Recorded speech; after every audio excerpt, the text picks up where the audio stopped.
mga kabox, nandito tayo sa SM North EDSA. So may pupuntahan lang tayong store dito.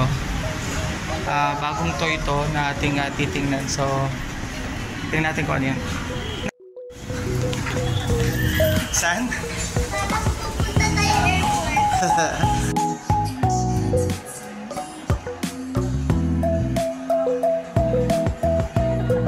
Ayan, papunta na tayo sa SM City Annex. Grabe ang laki na ng pinagbago ng SM City. Saan tayo pupunta? Yun, nakikita ko na yun, oh. Let's go!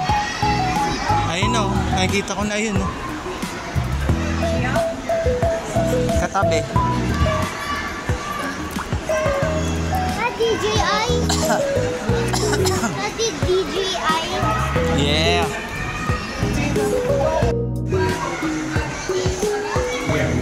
So yung Mini Forcer 53,890, ganito na yung remove. RC na. 249 grams pa rin.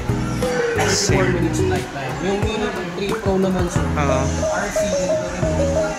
8 kilometers video transmission. Ito sir, 10 kilometers.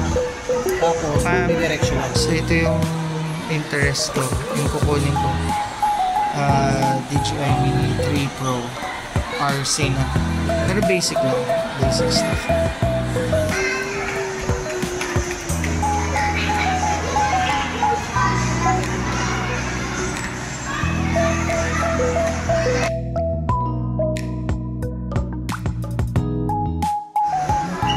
Ayun. Sabi niya, unable to take off. Pero mag-ano pa yan. I see. Parang nagsiset up siya.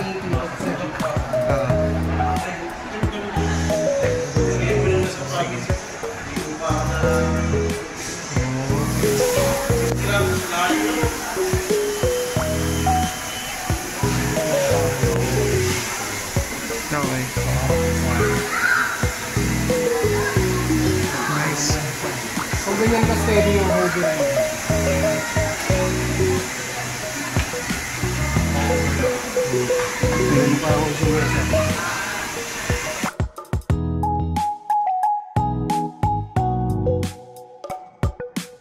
So nag-upgrade tayo ng Mavic Mini 4 Pro.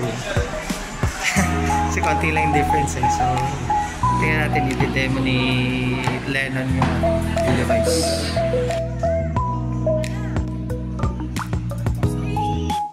And unboxing na tayo. Yun.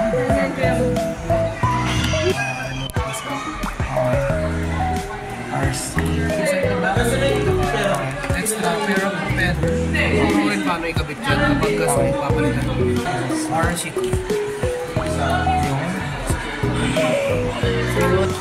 Para gagawin mo mga account mo doon sa bayan, email mo. Pero ito yung mga hindi na kailangan ng license, di ba? Kasi 250 below naman. Nasa DJI store na commercial not necessarily needed na kahit ano pang size yan, no? Kailangan may license. I see. Yung quality ng video niya or same lang sila ng Mini. Sa kanya kasi sir, nilagyan na siya ng 4K 100 FPS slow motion. Pag 1080 Okay. pero yung sa ano natin, kung recording natin na 4K 60 FPS. Ayun, okay. Importante ka sa akin 60 frames eh. So, high motion yung mas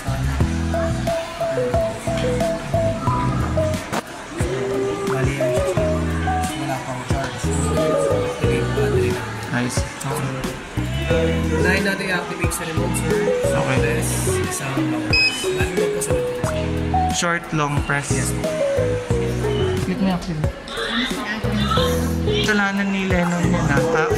Sa pagalitan mo, wag ako ha. Minsan na Kaya nakakapag-combo na ba kayo? layo ka na. Dito sa kasi ano, paano yan. Pag kailan ko siya, sabi niya, Okay. Alright. Pag kailan ako na ulit sir. Ayun. So, dalawang klase ng take-off at landing, pero automatic. Ito ngayon yung van.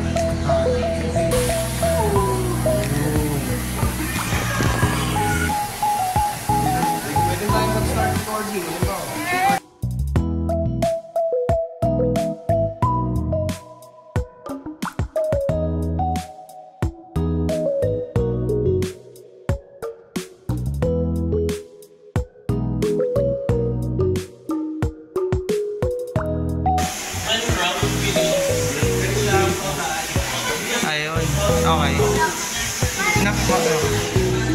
Nice. Mamatay na.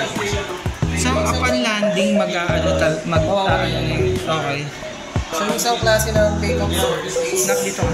automatic. Ito naman, sir. Isang press, isang lock. Kamay mo, baby. Yung kamay mo.